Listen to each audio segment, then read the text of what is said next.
Hi, everybody. Welcome back to the Edit Girls podcast. I'm here today with Eva Dubovoy. Hello. A coworker, a friend, and an amazing editor. And we are here to talk about her life story in editing. And I'm really excited to get into it because I just watched one of your latest Sundance jury prize awarded short films. And I shed a little tear because it was so good. I love that. And we'll talk more about that later. But first, before we get into the questions, I'm going to read your bio. Growing up in Chicago, Eva started directing and editing music videos and short documentaries with her friends in high school, and that is where her love for telling unique stories was born. With films premiering at Sundance, Tribeca, and more, her work has garnered praise from The Rolling Stone, LA Times, The Washington Post, and Roger Ebert, who called her work snappy and emotionally fine-tuned.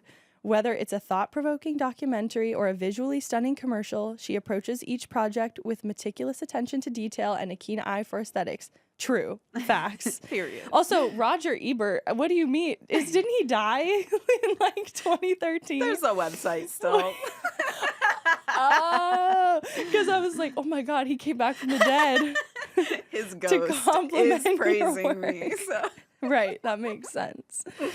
Some of Eva's projects that we're going to touch on more specifically later are the Hulu series The Secrets of Hillsong, as well as the 2 short films. First, I want to take it back in time a little bit and go back to, I guess, high school or around the time that you started editing yourself or understanding what it was, or like, just, I want to know like how the concept of editing became more intriguing to you than maybe other areas of media production, because it is kind of one of the more rare ones, especially for young women to like pick as their interest. Yeah, totally. So the origin story is when I was in high school, my friends and I started just running around with like a little shitty Rebel T2i camera and making like day in the life videos. Like vlogs? Literally, Love. we were making vlogs.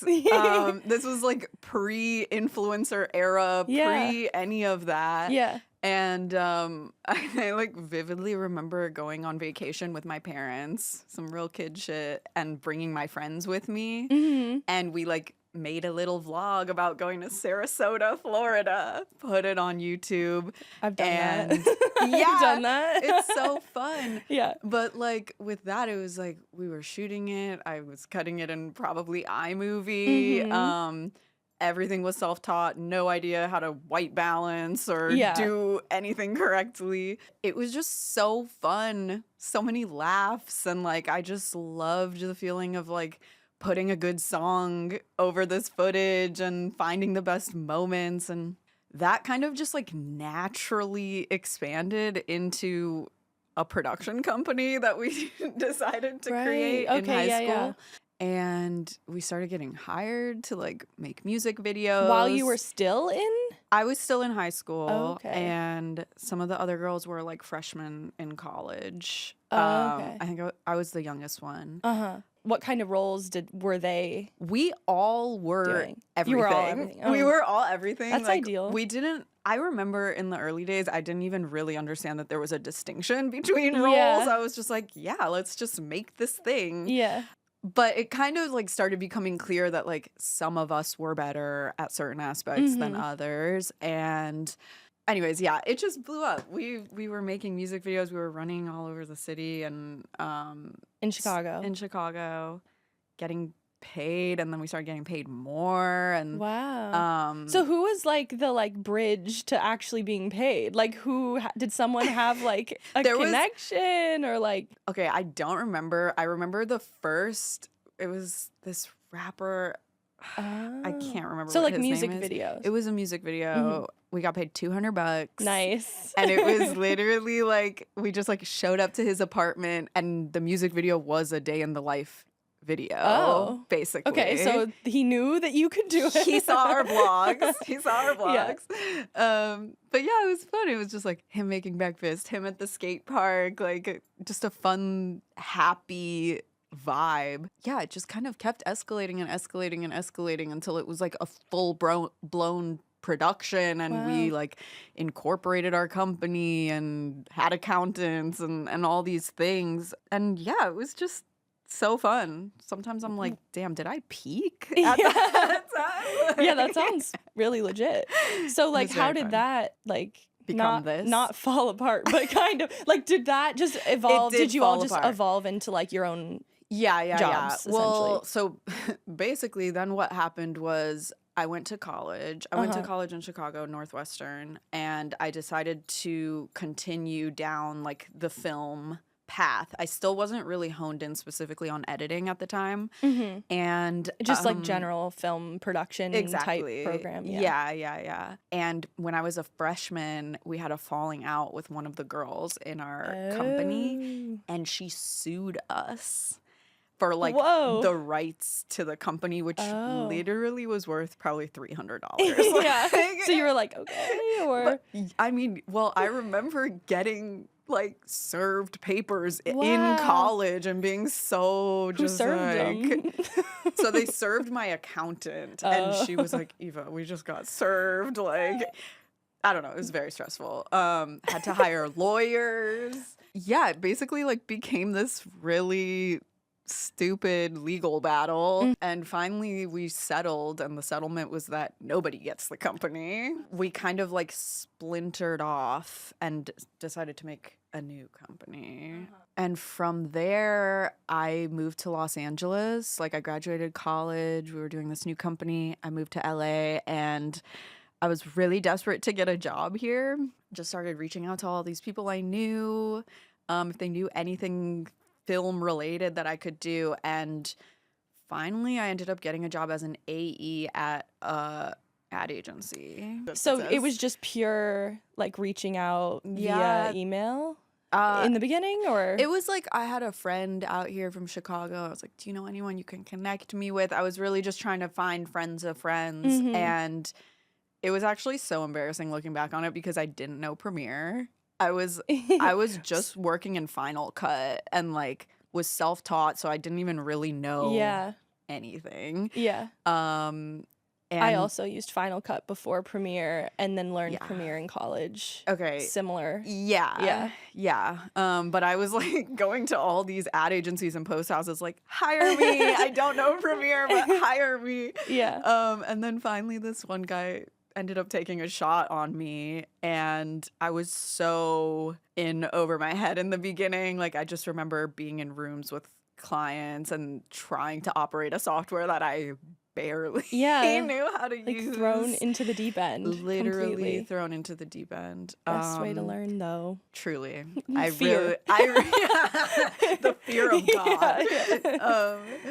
But yeah, so I just kind of did that for a while, and I think it was like a great experience for me because I was able to really hone in and be like, I do love editing. I firmly believe that everyone should go through the experience of being an AE. That's a good stance for us to get on this podcast because everybody has different opinions. Does one need to be an AE?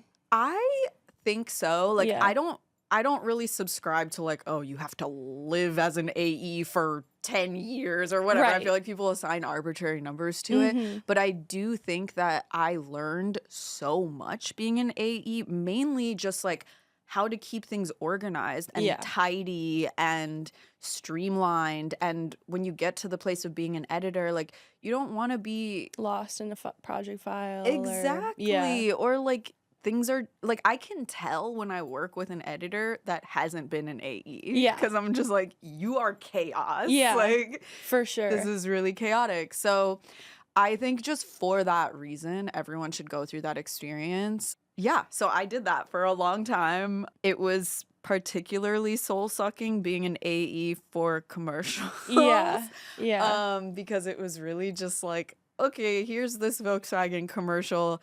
Let's add 65 different end cards to the back and export each one 20 different ways. And that was the whole thing. And it was just like, oh my God. It's very much like a boot camp. Boot camp. That's a good way to put it. Yeah, a boot camp. Not creative per se, although I'm sure there were moments where it was. What was your AE to editor relationships like at an ad agency? The editor who hired me initially, his name was RJ. Shout out to RJ for taking a chance on me. He was honestly such a good mentor and editor to work under because he would really lift me up and like give me opportunities to cut stuff. And when I did cut stuff, he was like, you should put that on your portfolio as an editor project, which is huge. And it was always projects that I was actually editing. Right. That was so huge for me to just have that kind of work on my portfolio. And now that I'm in that position, I love being able to give that to AEs and be like, you should try cutting this. And if they do a good job, put that on your portfolio. Hell yeah, put that on your portfolio. It's like, because the lie, like, it's not even a lie, but you know, like, it doesn't hurt the editor. No. Ever, because you always you'll have your credit, so it's fine. Yeah. And it's like you fall into this catch-22 of like, oh, well, you don't have something on your portfolio, so I'm not going to hire you. So then you'll never have something on your portfolio. And it's like, it's hard to break through and get those first couple high caliber projects on your reel. Yeah. I now love giving that opportunity to someone and hopefully they can get more projects from that. It's like no point in gatekeeping it, you know? Did that for a while. And I feel like I can really trace my career trajectory to like a couple specific editors that I met at that agency that really just like believed in me and gave me a chance. Yeah. And this one editor, he recommended me to a different agency. So then I kind of started branching out. And then eventually I got asked to cut a proof of concept for a doc. And that was really when like we started cooking with, what is it? Cooking with oil? Gas? Gas. Yeah. We started cooking with gas. Yeah. Yeah, because I just like, that was my first toe dip into like real documentary projects. And I was just like, I love this. Yeah. This is so fun. This is so fulfilling.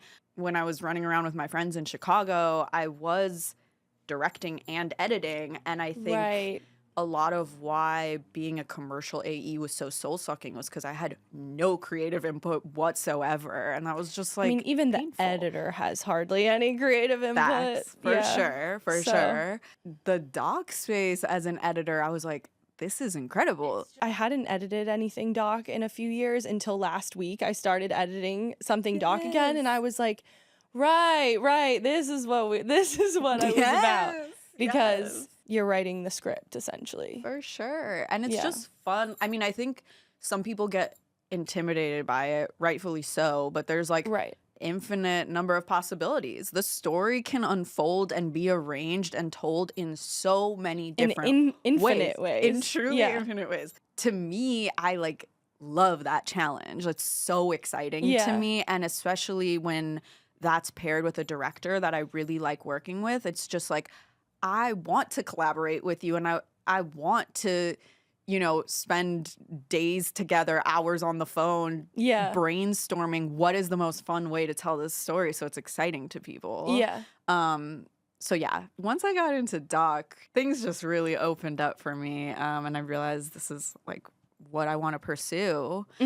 So are you mostly like only looking for doc now, or are you still kind of taking whatever comes that you're interested in? Yeah, I think now I definitely still really love doc, and I feel like it'll forever have a special place in my heart, but I am really curious to explore more scripted stuff. I'm kind of running into the same problem I had, you know, when I was first starting my career, which is like, you don't have enough of this on your portfolio, so we're not going to hire you for it. Yeah. And the world of scripted editing is very different. Yes. It feels very different. It acts very different, and like their resumes look different. Like everything about it is different. And I don't know if you're in any like Slack groups or groups where it's like Joanna added me to that.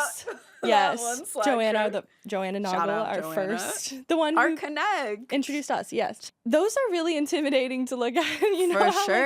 For sure. They'll post their resume and be like, I mean, first of all, everyone's looking for work, which is so alarming when you look at their resume and it's like every hit show on the planet is on their resume and they're like, hey, I'm looking for a job. For sure. Oh, well, yeah, the state of Hollywood is scary in itself. And that's sort of another reason why maybe being on our side of things is a little bit on a non-narrative side can be not easier, but it feels less under the control of the major streamers. I don't know. How do you feel about that? Yes, I guess it is. No. Still, yes and no. I mean, yeah, trying to get it there. I've had a wide variety of experiences. It's like, okay, last year I was cutting a feature doc about Chanel, which, you know, had a huge budget and was just like a really beautiful project. Like, they hired a incredible cinematographer on it. Side note, they hired me initially on that job being like, it takes place in Paris, but everyone's going to be speaking English for the most part. And I get the footage and it's 98% in French. Oh no. And it became like a full panic. Like, I am not the right person to cut this. Yeah. I hired a French tutor thinking, okay, I'll learn French really quick. Horrible idea. Then that just shows how much you wanted to be the one to cut it, right? Yeah. I really wanted to make it work. In the end, we ended up hiring, like, I think at one point we probably had 6 French translators. We had like a handful of French-speaking assistant editors, and they basically transcribed every minute of footage and then gave it to me transcribed, and I just worked off of like captions basically. Was able to put something together though that I felt really proud of. I was like, this is a really good film. But long story short, the politics at Chanel basically just changed and shifted to the point where the film got canned. So that was a bummer, but it kind of like opened the door for me. Every moment of my career I've been trying to look at like, okay, this is bad or hard or a letdown, but XYZ door will open for me. And you really have to stand 10 toes down on that, because otherwise you become really disillusioned. Yeah. But with that, it was like I had spent the first half of last year working on this film that will never see the light of day. I was like, okay, what am I going to do now? Like, how can I salvage this situation? And I just decided to take on as many like shorts as I could, or even features. I touched a couple features last year. But doc features or? Yeah. Okay. Yeah, doc features. Everyone was like really gung-ho on submitting to Sundance. So last year I touched 6 projects that got submitted to Sundance. Yeah. Which was really just like a crazy numbers game. Yeah. And then the lottery, the Sundance lottery. Literally the Sundance lottery. And of those 6, 2 actually ended up getting selected for Sundance, which was huge. It was my first time ever going. And then, yeah, those 2 went on to both independently win jury awards, which was also just so crazy and fulfilling. I had to kind of look at last year and be like, okay, there was a really rocky start. There was a big L. Yeah. But if that hadn't happened, I would have spent my whole year working on this Chanel film and probably would have never gotten to Sundance. Having 2 Sundance films is like a more dream. A dream. Potent, perhaps. For sure. For more like potent. a film person. 100%. 100%. But anyways, yeah, I think I started going on this whole tangent because we were talking about being beholden to streamers. Yeah. Which I think like I've just noticed that every project is so unique. It's like people will make features. I've even been on a couple experiences where people will make episodic series, self-fund it without a streamer behind it. What do they think is gonna happen though? Has that ever turned out well? Kind of crazy. I mean, a self-funded feature that you hope to ultimately get on a streamer, I feel like is a lot more conceivable. It is, and like the notes process is a lot more manageable. With episodic, there's so many ingredients and puzzle pieces that have to like perfectly line up. Yeah. So to self-fund it and then get a streamer behind it who comes in with their whole process of notes, you're pretty much entirely recutting a series at right. that point. It's like, why even do that? You might as well just shoot a bunch and then try to like pitch it exactly before actually creating it. That logically makes a lot more sense. But so yeah, I've been in those kinds of situations. And then, you know, I've also just been on the other side of it where it's like I'm working on proof of concepts and people are actively trying to sell something before That's fully how making we it. Work together, right? That was a proof of concept. No. I'm thinking of the murder one that Stacy also was working on. Yes. That was a proof of concept. That was a the proof other of one concept. Yeah. You weren't working on that though, were you? The proof of murder one? concept. Yeah, I did work on that, and it got bought. We're working on that now. Oh, amazing. So yeah, but like I think that's one that's been like, okay, we did a proof of concept, went through the process of getting it sold, and we actually just sent off our first cut to Amazon last week. So fingers crossed, we'll see how that goes. But yeah. I mean, I feel good about it. The story is so good. Yeah, the story is really fun. It's about a high school class that solves a 40-year-old cold case murder, episodic doc series. But I've noticed what's happening a lot with just like directors that I talk to and work with, the proof of concept process and like pitching on series, really all people are buying is true crime. Yeah. Like there needs to be a dead body attached to the story for them to want it. Even in narrative, that seems to be kind of true. Like murder. Dark. Yeah. It's dark out here. And I've heard different theories on why that's the case. I think to them, it guarantees a certain level of click just based off the fact that you know that there's a death. It's interesting to think like what it says about us as a society that we like need someone to die to like watch something. And I'm also just kind of like sad for the state of the industry and the art form because I mean, I'm so thankful to have work and like I'm having fun working on it, but like if that's at least there's a lot of other angles and layers to that story that are more interesting than the fact that someone died in like the 70s or whatever.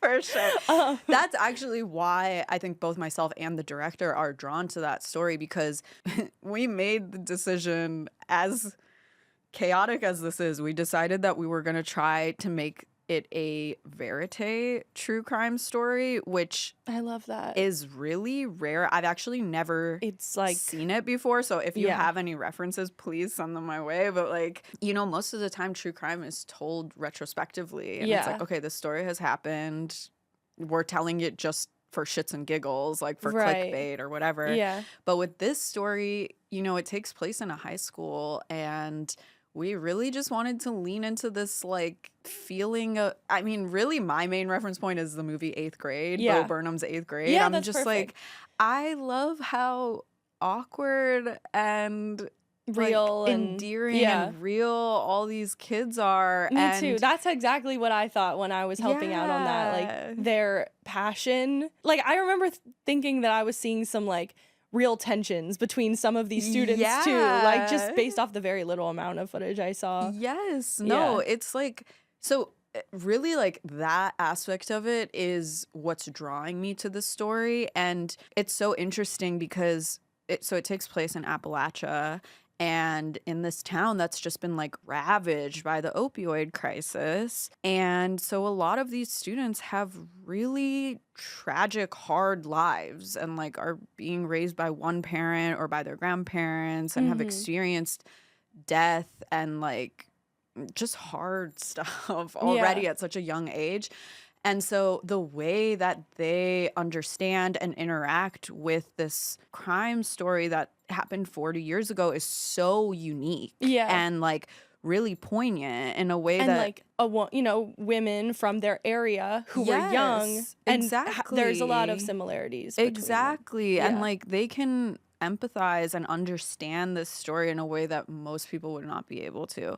So I feel like there's just a lot to explore with it, and I'm actually really excited about it. I think it's going to be more than just like a traditional run-of-the-mill true crime story. Yeah, because no true crime ever has usually that verite element where you're in the room with a bunch of people who are actively investigating something.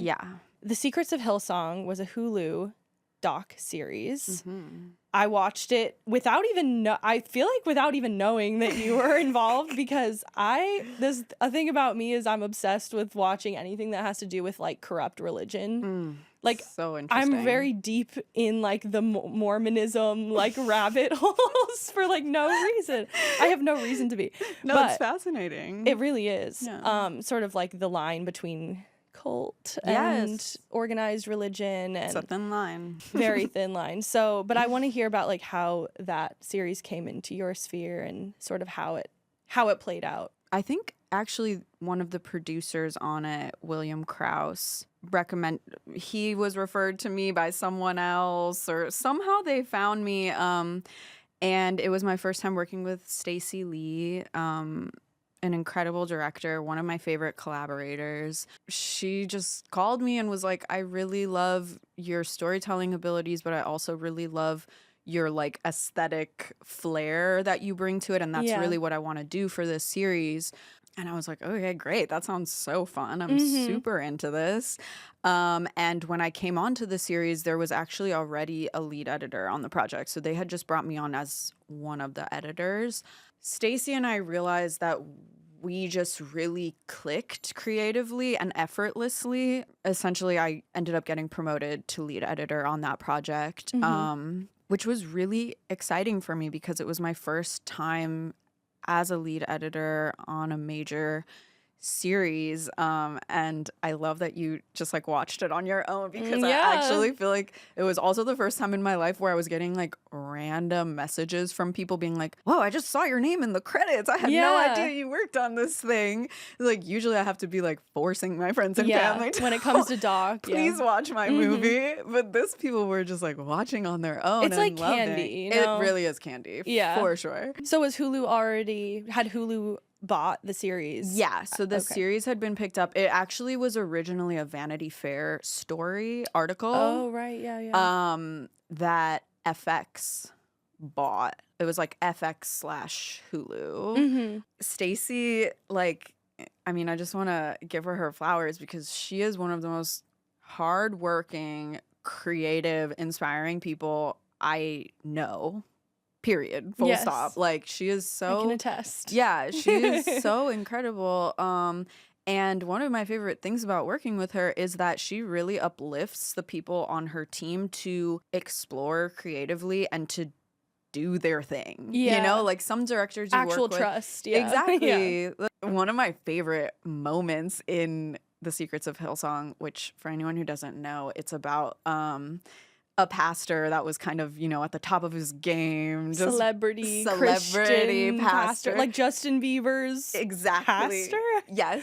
Like, I guess. He was running this mega church, and then he kind of had this, like, fall from grace. And so this series was his first time speaking to the media, which was a big deal. But we just, like... really, there were obviously a lot of serious parts, but we had so much fun with it. Like when he gets introduced, first we put the song Jesus Walks by Kanye West on it, and it was like really like epic montage that I cut with this amazing editor Nick Deliberto. And then, you know, Kanye started saying all doing his thing, anti-Semitic stuff, and we were like, okay, we obviously are not going to put Kanye West in this. And Nick and I were brainstorming, okay, like, what is the perfect song for this moment? We want it to be a needle drop. We came up with Pretty Boy Swag. Yeah, that is perfect. That actually is perfect.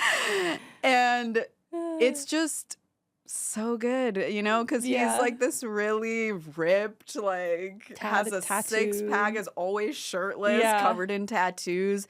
And we put this needle drop on it.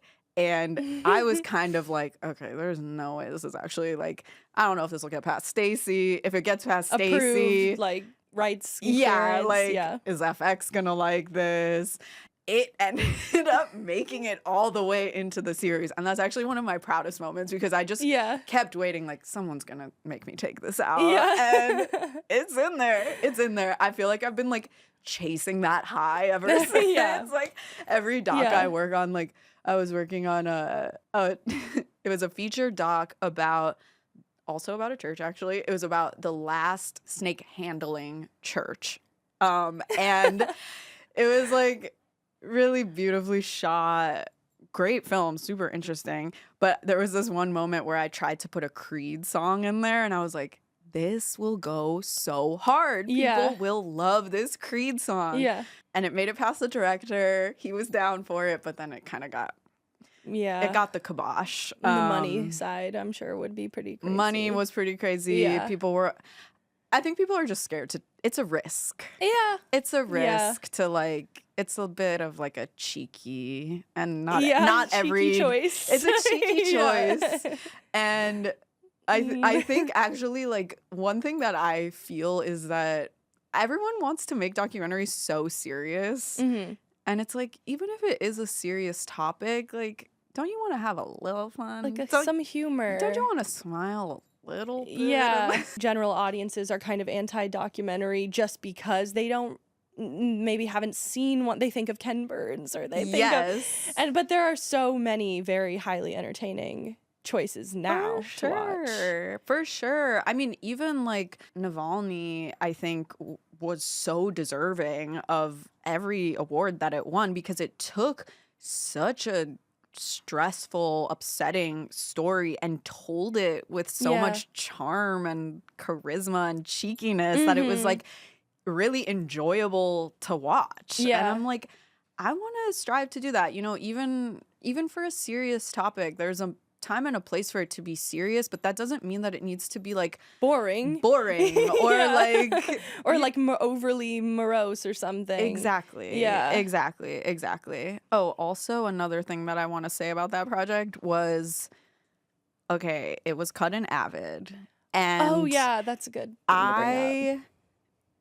Did not know Avid at all. So I was really upfront with the director, Stacy, when she was trying to hire me. I was like, I don't know Avid. I'm down to learn it as best I can, but like, I don't know what I'm doing really. And she was, bless her heart, she was just so down for me to she wanted you, specifically. She was still down for me to come on and cut it.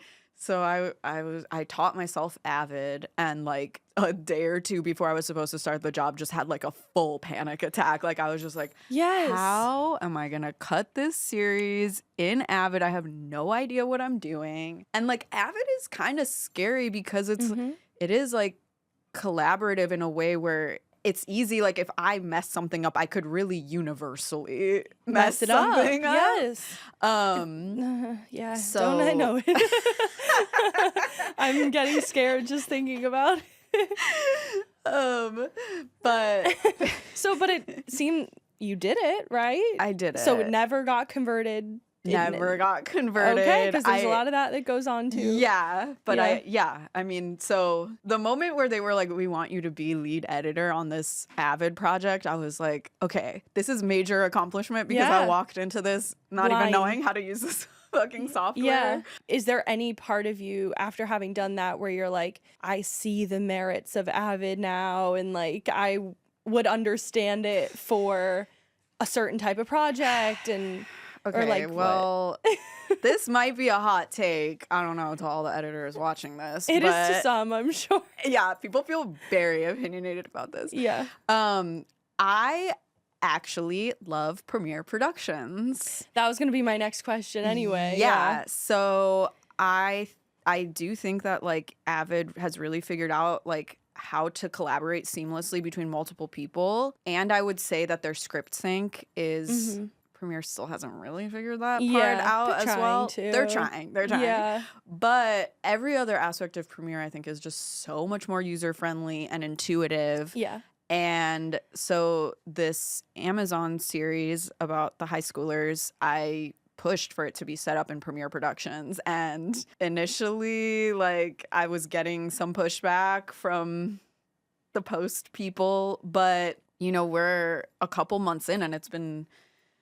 knock on wood, good and like feels really nice and efficient, and I've been loving it. So I feel like I don't know if I'll ever go back to Avid unless it's forced upon me. Right. That's kind of how I feel. The doc that I'm on now is also a Premiere production or whatever it's called, Teams project, whatever. Yeah. And they're using Lucid too, which I don't like Lucid, but okay. That threw kind of a wrench into the whole thing. Yeah. Because I agree. Feeling like you're downloading something at every moment that you're editing is like disconcerting. It's horrible, honestly. Like, unless you have the world's strongest, if you have like Ethernet or something, you'll be fine, probably. Yeah. But just having like normal Wi-Fi in my apartment, it's like, this is a little sketchy. Yeah. And the project file is so huge that I'm like, it just wasn't really functioning as well as I needed it to. So then I like basically have offlined my own but see that like defeats the whole purpose. I know of it's it. not good, but so Lucid though is the reason that had to happen. I hate Lucid. I've had a really bad experience with Lucid, and now anytime it gets brought up, I'm like, we're not using Lucid. How many editors are on it? 3. Okay. Yeah. And did they offline the stuff too? I guess it works for one of them, like just in full form, because he's sort of like the OG editor of the whole thing. So I think, I don't know, we compared internet speeds. They're the same. Okay, well, what So I would recommend, I don't know We're if really getting into it right now. Like, it's fair. I needed this, though.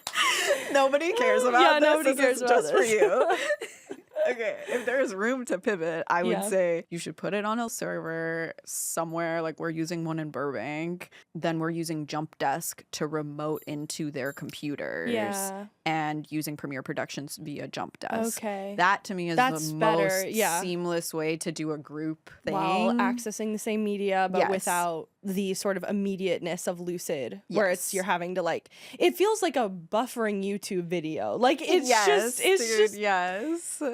I don't know. It's a nightmare. Yeah. I'm so sorry you're going through that. Yeah. Sometimes for a smaller project, Lucid can be fine. Like, not a film, like something else. Okay, maybe. Like a podcast. I'm anti-Lucid. Yeah, that's fair. Okay, so I want to touch a little bit more on Tiger. Tiger, which is a short doc about this incredible Native American artist named Dana Tiger. So that whole experience was just so funny because the filmmakers, Lauren and Robert, also just so talented and incredible. They found me from another project that I had done that they really loved. It was just like they were self-funding this film about an elder in their community. And so it was just like a really tiny budget. And I just like was working on another project. I really wasn't sure if I could make it work. Yeah. They were so passionate and the story was so beautiful. And then they started sending me stills from what they shot. And I was like, I really want to make this work. Thank God I did. I ended up bringing on a junior editor, Amanda Moy, who's also so talented. And her and I worked in tandem to get it done. And I just like, that process was so wonderful because one of my favorite aspects of being an editor is collaborating, like both with directors, but also with other editors. Like I just have so much fun doing that and bouncing ideas. And so that process was really great. And then, it got into Sundance, which has been like a lifetime goal for me. And I was just like, wow, this is so incredible in every way. And then, not only did it get into Sundance, but it went on to win a jury award. Do you remember what the award was? Yeah, it was the jury prize for directing. I found out that had gotten in. And then, like a week later, I found out that another project that Trokas Duras, directed by Jasmine Garcia, who's someone that I've collaborated with and worked with a bunch. She always will just like call me for the most gorgeous projects, and I feel like I always say yes because because you know it's going to be a certain like caliber. Exactly. Like she just has such a unique eye and unique vision. I had come onto that film as kind of more of a finishing editor. She had already had the film in a decent place, but I kind of love that. That's kind of the best. It's great. It's great. I helped her just kind of like get it over the finish line. Both of those got into Sundance, and then Trokas Duras also won a jury prize for U.S. short fiction, which is like a huge prize to take home. Do they do that at like an award ceremony at Sundance? That's very fun. There's like a little award ceremony, which it was really cute. How do the people fit in there? In like the award, is it a big like? Is it like I'm trying to envision it in my mind. Like, is this a giant room where everyone who goes to Sundance can go to this? No. So it's like only the film teams are invited and only the shorts. So they separate the shorts and the features. I'm picturing like a sea of people. They do have some pretty big rooms at Sundance. Yeah. What was funny, which I do want to mention, because I know one of your questions was like advice that you want to give or something. Yeah. But, you know, I was like coming off of this great high moment, and then I made the mistake of checking Letterboxd. And I looked up Tiger on Letterboxd. It was like right after we had come back from Sundance. And it was catastrophic. People were in the comments like, I hate the way this was edited. I hate the sound design. Like, the editing was so overwhelming. Like, la, la, la, la, la. They were just going ham in the comments. And, well, you know, haters. Haters gonna hate. Like, when something's successful, you want to be negative. Yeah, but it did really, like, I got really deep in my head, and I was just like... Yeah, it's hard not to. This is such a bummer, and, like, feels really like a personal attack, because one of my friends always makes fun of me. He's like, every project you do, it's like you donate an organ to it. Like, I just take it so seriously. Like, that is my child. Like, I'm really putting so much of myself into it. And so getting roasted like that online was just so heartbreaking. But then it kind of all came full circle, because it's been having, I mean, Tiger has been having like a crazy festival run. It's been getting so much festival love. And it got into River Run Festival. They sent this email, which I actually want to read to you, because it really, like, just made everything feel okay in the end. Okay, good. Justice. Yeah. Literally, we got justice. That's crazy. So it went to River Run Festival, and the programmer sent the director this message that basically says that Tiger won a special jury award at River Run Festival, and they made a new award just for this film, and it's called Special Jury Award for Aesthetic Audacity. They said, they were like, Tiger is an audiovisual blast of punk rock ethos with real depth to its prickly energy. We love its visuals, music composition, and editing style, which embody the spirit. You hear that, haters? Literally. You hear that? I'm reading this for you, haters. But yeah, I mean, I just like, it was such a vindicating moment, because it's like, okay, I know that there is a type of documentary viewer who is going to be anti-style. Purists, Yes. If that's going to rub you the wrong way, of course they're not going to like it. Yeah. But, like, open your mind a little bit. Yeah. A little bit. For sure. My takeaway from that was, like, okay, there's really going to be some L's, but there's also going to be some really good wins. And, like... Yeah.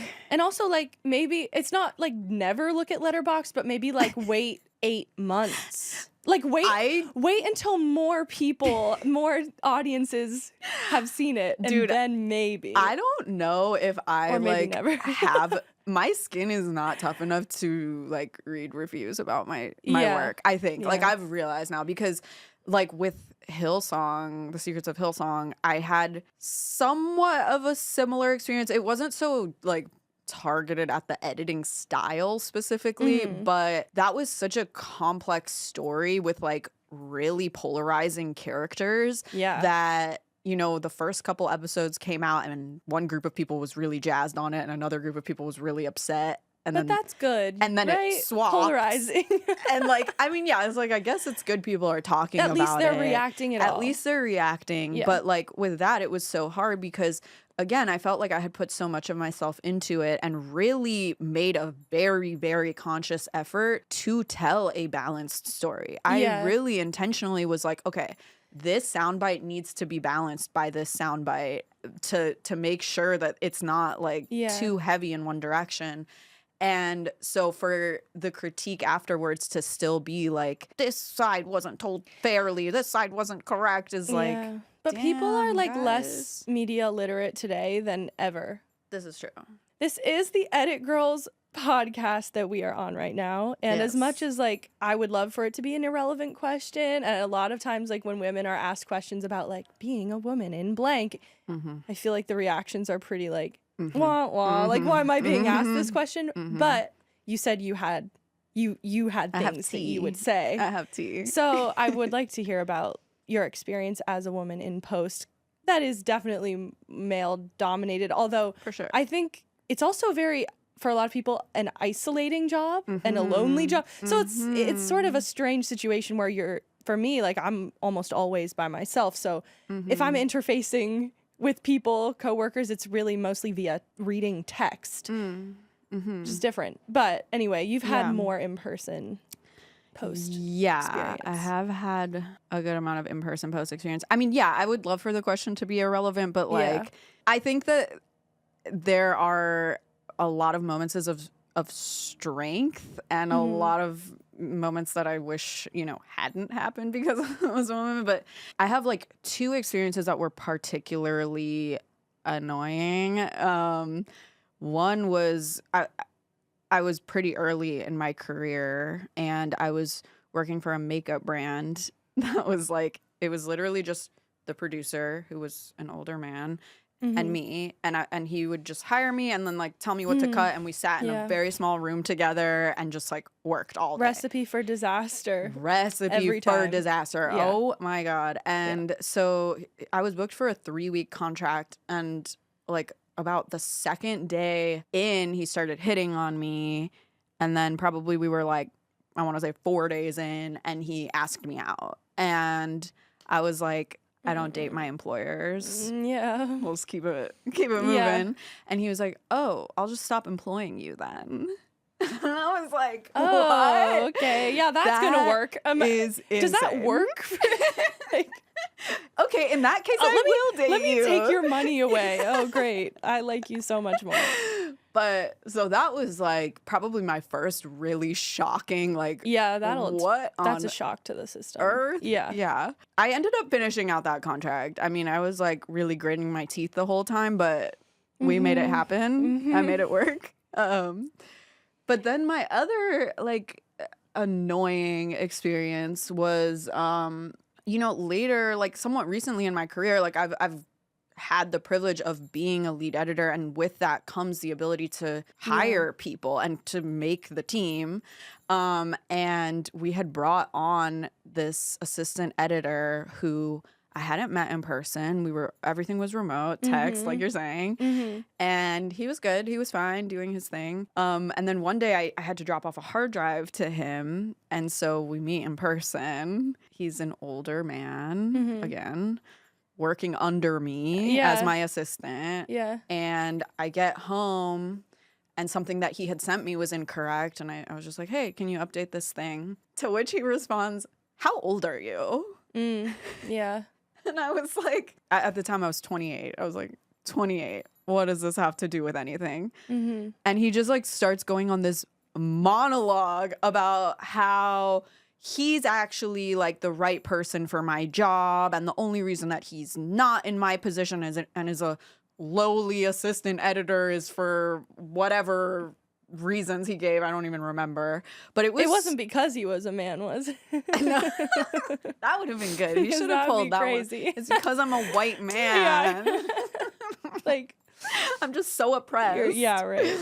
The whole sort of myth of like sort of diversity hire, even when it comes to like white women, like it's not even a thing really for us, but I have kind of picked up that sense before where a guy will be like thinking that she got the job because she's a woman. I feel like there was definitely some of that implied for sure. Now I am so much more aware of the people that I bring on my team, and like love bringing women on the team, because I just feel like it makes such a better dynamic. The other side of things, like I love being a woman in post, because I feel like there's so much that we can do just interpersonally that cis men like can't really navigate correctly or just like don't have the emotional intelligence to navigate correctly. And I think that like such a important aspect of being a successful editor that isn't really talked about enough is the interpersonal dynamic. It's like, of course you have to be creative, of course you have to be technically sound, but you're sitting in an edit bay with someone. If you're on a long form project, you're sitting in an edit bay with them every day, 10 hours a day for years sometimes. If you don't like that person or that person isn't a good collaborator, you're signing up to hate your life for literally. A while. You're in a horrible experience. So like I do think that part of what I bring to the table as a woman is being able to collaborate with people in a way that like uplifts them and makes them feel good and like look forward, I hope, to working with me. And I think that's just like something that I think needs to be talked about more. Like if you suck as a person, people are not going to want to work with you in the edit bay. And like less and less as the people who are hiring aren't all men too, because that was a big reason for it for a long time. Do you have a favorite keyboard shortcut and or editing trick that you feel like is lesser known or that sort of thing? Okay, I feel like explaining an editing trick is hard. But it could be a keyboard thing. I'll try to explain an editing trick. Okay. I love a reverb out. I love like a music staying reverb out. Best way that I've found to do it is you make a cut point at the last couple frames and then use the pen tool to frame the audio. From the normal volume, you bring it all the way down, and then you can just extend that clip for as long as you need and put a reverb on it, and it will seamlessly reverb for the entirety of the clip. Yes. So that's good. Love doing that. Yeah. Does that make sense? That's just fun. Yeah. That made complete sense to me. Do you have any like favorite editors that you like to like watch their work for inspiration or just in general? Like, I know that can be hard. Yeah. Like I've been asked that question before too, and it's like, wait, but you don't always know the names of the editors, first of all, even as an editor. Unfortunately. I would say I really love the work of my dear friend Jocelyn Chaput. She was an editor on Fire of Love. It was Oscar nominated, I think maybe 2 years ago at this point. But I've had the pleasure of working with her and also admiring her work from afar. And I think she is one of the most thoughtful editors I have ever encountered, and I think it comes across in everything that she does. Like you can really feel that she thought of every different aspect of this story and how it's going to make the viewer feel. And she's such an inspiration to work with and to watch. Last question. Do you see yourself like branching out into like directing ever or producing or just doing, because like obviously you go to film school, you do more than just edit, but I'm curious if that's something you're interested in. Yeah, it is, honestly. I definitely could see myself exploring directing, probably directing docs. Because like we've mentioned, I feel like there is so much crossover between editing docs and directing docs. You could be so efficient. So efficient. Yeah. I know exactly what's needed. I know what's frivolous. Like I think I could do a good job. So I've just been trying to like keep my eyes peeled for a story that really speaks to me. And I've already had some people in my corner that have been like, we really want to support you if that is a decision you want to make. Yeah. So yeah, I definitely think that's something I'll explore down the line. Keep your eyes peeled. Yeah, I would love to see it. Yeah. Because more editors, I think, should feel empowered enough to try to put those feelers out there to direct, because we know what's needed and what's not needed. 100%. Okay, well, thank you for being here. I could talk to you for 10 hours. I know. So I got so many things popped up in my head, and I'm like, we don't have We're time. chatting up a storm over but here. But thank you for being here. Your Instagram and your website and all those things will be down below in the descrition. And what is it? Like and subscribe. And thank you for being here. Yeah, thanks for having me. Bye, everybody. Bye.